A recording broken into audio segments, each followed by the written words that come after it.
I'm Sacha Dench. I'm an award-winning conservationist. Such an impressive bird. Wow. Adventurer. Beautiful. And UN ambassador. Sasha and the Swans will fly 4,500 miles. It will take her around 10 weeks. She won't be in among the birds, but will follow their flight path via GPS tracking collars. Their journey is derived from instinct and evolution. Sasha's from a spirit of adventure and conservation. It's a ridiculous project that most paramotorists that I mentioned it to, in fact all bar one, had said, nah, ridiculous, you can't do it. But local pilot Vlad is sure it can be done, and he agrees to support Sasha in her attempt. As soon as you get airborne, it's totally awe-inspiring.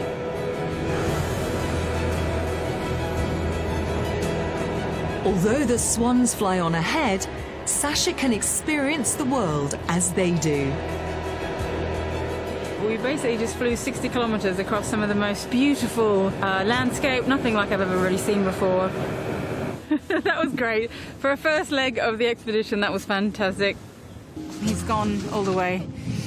From being the first person to stop just asking me who's the actual pilot of the Paramotor going to be, assuming it couldn't possibly be me, and saying that it was impossible to cross. Vlad was the first person to stand up and say to them all, yes it is, and I think she can do it.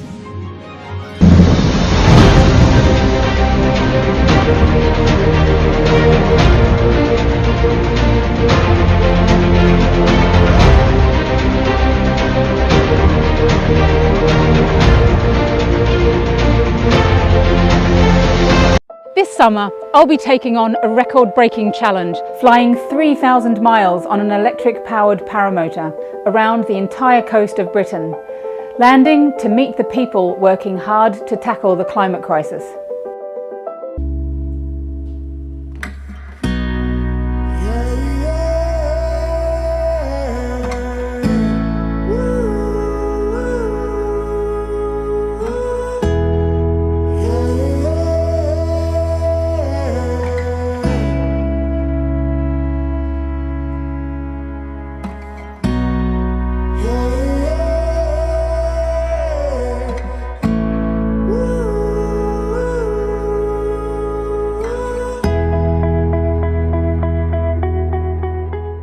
To be following the migration of the osprey. So there's various big flight routes around the world, and there's one that goes between Europe and Africa, and the osprey is one of those birds. So at the moment there's about 400,000 people around the country watching osprey cameras on nests as watching how the young fare. And what we want to do is actually look at how they're going to go on their journey back to Africa, because when the young birds migrate, they do it on their own for the first time. They also have to learn to fish for themselves for the first time on migration, but we know 70% never make it back.